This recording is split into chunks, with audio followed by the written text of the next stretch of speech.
The first Thanksgiving I remember was in 1947 in Beverly Hills. Given the chill in the air, it might as well have been the North Pole. A month before, the House Un-American Activities Committee had accused my father and 19 other progressive screenwriters and directors of being communists and traitors. Since then, Warner Brothers had refused to renew my father's contract, and no one was calling with work. He'd been blacklisted, and knew he'd never see another paycheck unless he cooperated with the committee, recanted his views, and informed on all his friends.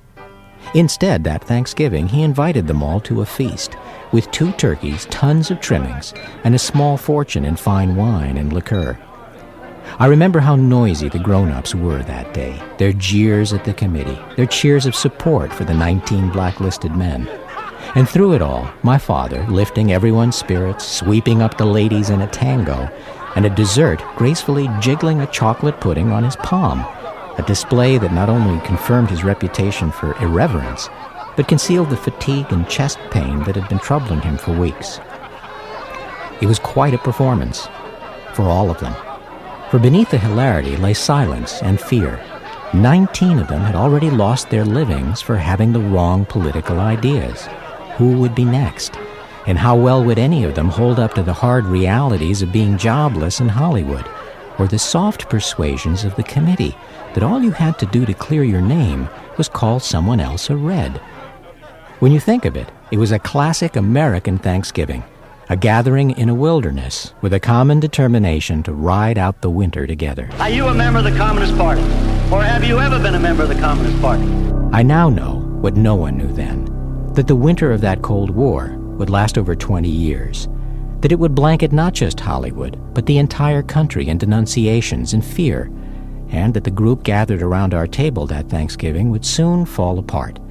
To escape persecution, some like us would flee the country, some would stay and try to make a living under another name, some would capitulate to the committee, and in a desperate attempt to save their names, drag someone else's through the dirt. Over 40 Thanksgivings have come and gone since then, and have given me, if anything, an even greater feeling of poignancy for the impermanence of all our ties.